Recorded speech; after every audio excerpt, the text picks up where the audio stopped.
Okay, so we've been talking a little bit about Kindle here, and Kindle is very trepidatious. Now, I've been using some treats, and this is the first time she's came over to sniff me. So I'm making sure that I don't move, and I'm talking, which is probably too much for her in a lot of capacities. You see, right, like right there, I just moved from my pocket, and that got her a little bit out of sorts. Kindle, did she stop at all, or she keep going? She stopped. She looked over here at us. Oh. Oh. So I'm using treats just to try to motivate her to come forward, and that good things are happening for her every time she comes forward.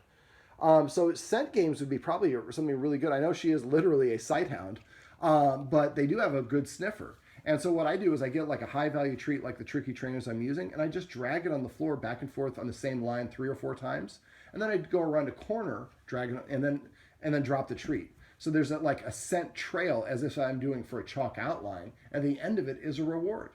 So you encourage her and reward her for going forward. Good things happen for you if you take a little tiny adventure, and it's in your house.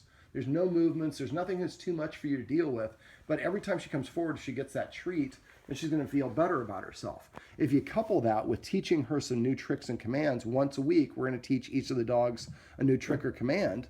Now they start feeling a little bit better, more confident about themselves. You think he might need to potty? Yeah. There you go. Good. So what I'd like you guys to see you guys doing, we don't have any dogs on camera for the rest of this, but is go to YouTube and again, try to keep them simple at first. You might be a little bit separate because Pip is a puppy. So we're going to basically just going to teach him sit down and all that. But I would work with them, the other dogs. Maybe your other dogs know sit and down as far as, with the hand motion, but not with the sit with a verbal only. So what I do is I practice with hand motion 3 or 4 times in a row. I give them a treat each time this treat touches their lips. I say the command word.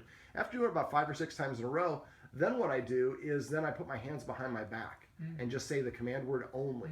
And give them about 1 or 2 seconds. If they don't do it, then I might pull out the treat and do half of a hand motion to put them into a sit. And again, I say the word. But now they are what I called warm off camera.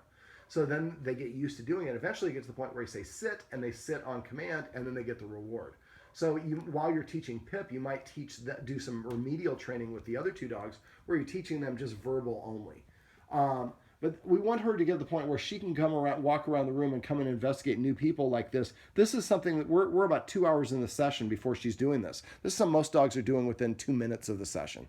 And so I'm not saying that she's a fearful dog, but she definitely has some stress and anxiety. And I think the lack of rules has compounded it. So the more that we can add some rules and some structure while simultaneously giving her some new commands to help her build up her self-esteem, we're going to attack her trepidation issues in a couple of different ways.